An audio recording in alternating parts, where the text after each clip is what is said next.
করছি সেই আশুলিয়ার চারালপাড়া এলাকায়, সেই এম এ মতিনের বাসায়। আমরা যদি আপনারা একটু জানাতে চাই, এখানে কিন্তু র্যাবের অভিযান চলছে। আমরা সরাসরি চলে যাচ্ছি র্যাবের সেই অভিযানের। অবস্থান করতেছে এবং তাদের কাছে অস্ত্র আছে।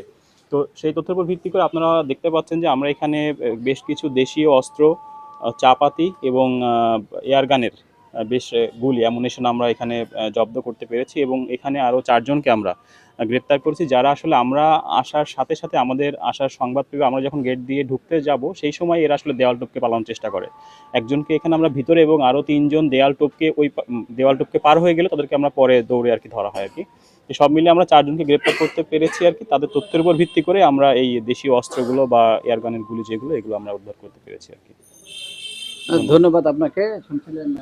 আপনারা শুনছিলেন যে এই মুহূর্তে কিন্তু র্যাব কোম্পানি কমান্ডার অর্থাৎ CPC-2 এর অধিনায়ক কিন্তু তিনি জানিয়েছেন ব্রিফিং এর মাধ্যমে যে এখানে কিন্তু গোপনে সংবাদ পেয়েছিল যে এখানে বেশ কয়েকজন অস্ত্রধারী তার জায়গা জমিনে যে বিরোধ ছিল, সেই বিরোধের জেরে কিন্তু এখানে তাদের ভাড়া করে আনা হয়েছে। সেই সংবাদের ভিত্তিতে কিন্তু র্যাবের কোম্পানি কমান্ডার সহ র্যাবচারের CPC-2 যে সদস্যরা রয়েছেন তারা কিন্তু এই বাসাবাড়িতে কিন্তু অভিযান চালান।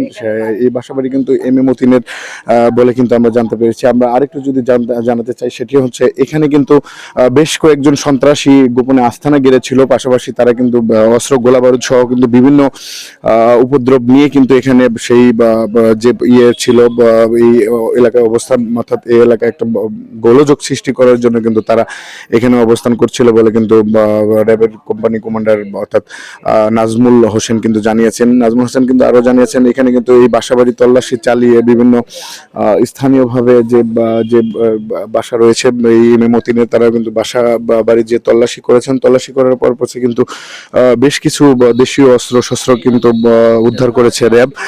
তবে এখানে যতদূর তথ্য ছিল তাদের কাছে, অর্থাৎ র্যাব ফোর্সের কাছে যে তথ্য ছিল সেই তথ্য অনুযায়ী কিন্তু তারা এখানে এসেছিল, আর বাকিগুলো কিন্তু পালিয়ে গেছে বলে আমাদের কিন্তু জানিয়েছেন, এই র্যাবচার থেকে জানানো হয়েছে। আর একটু জানাতে চাই সেটি হচ্ছে এখানে কিন্তু 4 জন গ্রেপ্তার রয়েছে।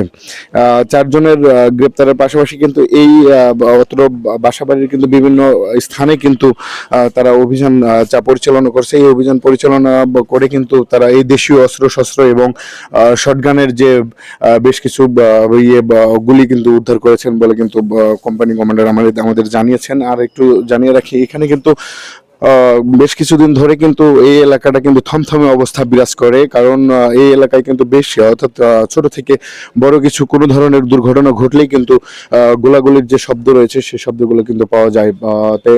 সর্বশেষ যেটি তথ্য আমাদের র্যাব